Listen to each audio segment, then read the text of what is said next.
ఈరోజు ఒక పసుపు పత్రిక ఒక హెడ్డింగ్ పెట్టింది, వైపీఎస్లపై వేటు నటి జత్వానీ కేసులు అంటూ. మీరు అవమానించింది జగన్మోహన్ రెడ్డి గారిని కాదు, వైసీపీ పార్టీని కాదు, వైసీపీ పార్టీ నేతల్ని కాదు. ఇప్పుడు ఉండేది వైసీపీ పాలన కాదు, ఇది కూటమి పాలన. మర్చిపోయినట్టున్నారు. ఇంత నీచమైన సంస్కృతికి ఆ పసుపు పత్రిక దిగజారిపోయింది ఎప్పుడో. కానీ జర్నలిజమే చేస్తుంది, రాజకీయం చేయదామనుకున్నా. కానీ ఇది జర్నలిజం మర్చిపోయి రాజకీయం చేస్తూ ఉంది. సిగ్గుండాలి కాస్తైనా. ఎంత విద్వేషాలున్నా, ఎంత రాజకీయ గ్రడ్స్ ఉన్నా, పగలు ప్రతీకారున్నా, రాజకీయ నాయకులు మీరు అంతో ఎంతో హుందాగా మాట్లాడతారు. అంత నీచ నికృష్ట స్థాయికి దిగజారిపోయింది ఆ పసుపు పత్రిక.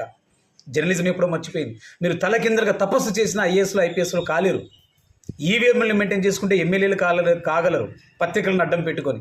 దయచేసి Indian administration service, Indian police సర్వీసులు కాసింత మర్యాద ఇవ్వండి. ప్రజలన్నీ గమనిస్తూ ఉన్నారు. మీరు ఏ పార్టీ చెంచాగిరి చేస్తున్నారో